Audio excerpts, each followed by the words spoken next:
So many times we're asked to find the equation of a line that passes through two ordered pairs.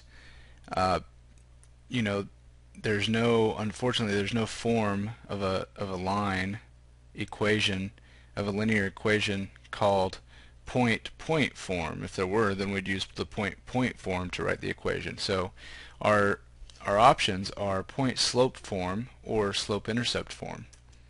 So point-slope form is nice if you have an ordered pair in the slope, and slope-intercept form is nice if you know the slope and the y-intercept. So if we've got 2 points here, if one of those points is the y-intercept, which you could recognize because the x would be 0 and the y would be some number.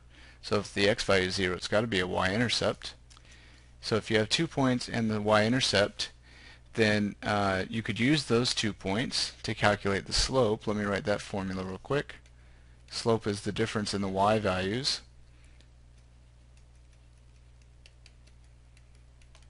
divided by the difference in the x values. So you could use the two ordered pairs to calculate the slope, and then you'd know the slope and the y-intercept, and you could use this form.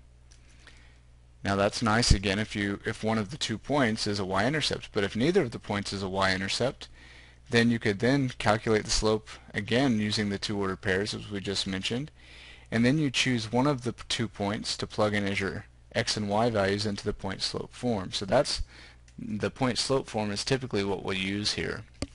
Let me remind you of the 2 forms.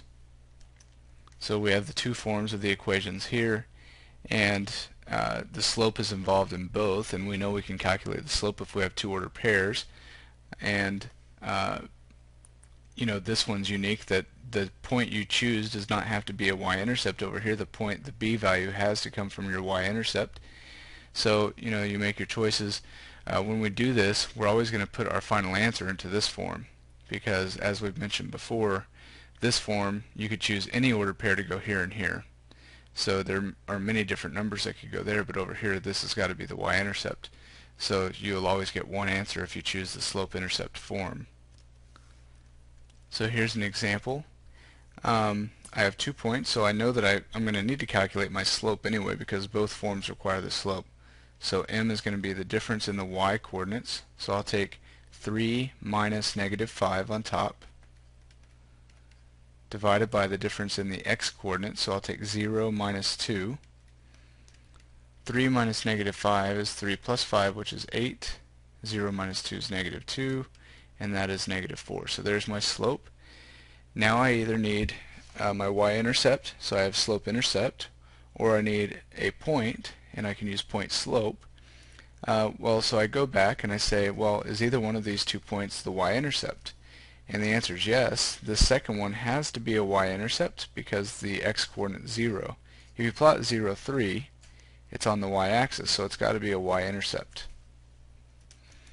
So that means that my b value is 3, and I can go ahead and write my slope-intercept form. Y equals mx, m is -4, so it's -4x plus b, and b is 3. So the equation of this line is -4x plus 3. If you don't realize that this is the y-intercept, then you can just you can choose one of the 2 points to plug into point-slope. So let's say that I choose this point to plug into point-slope. Then what would happen would be this would be my x sub 1 and this would be my y sub 1. And I've already got my slope, so I'd have y minus my y-coordinate, which is -5. Y minus -5 is y plus 5, equals my slope, which is still -4, times the quantity x minus my x-coordinate, which is 2. If I solve this for y, look what happens. Distribute -4, subtract the 5, and we eventually get to the same equation we had before. So you can save yourself some time if you recognize that one of the 2 ordered pairs is the y-intercept.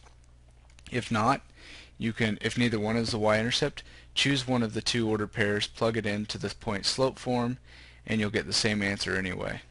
Okay, so that's how to write the equation of a line that passes through 2 points or ordered pairs.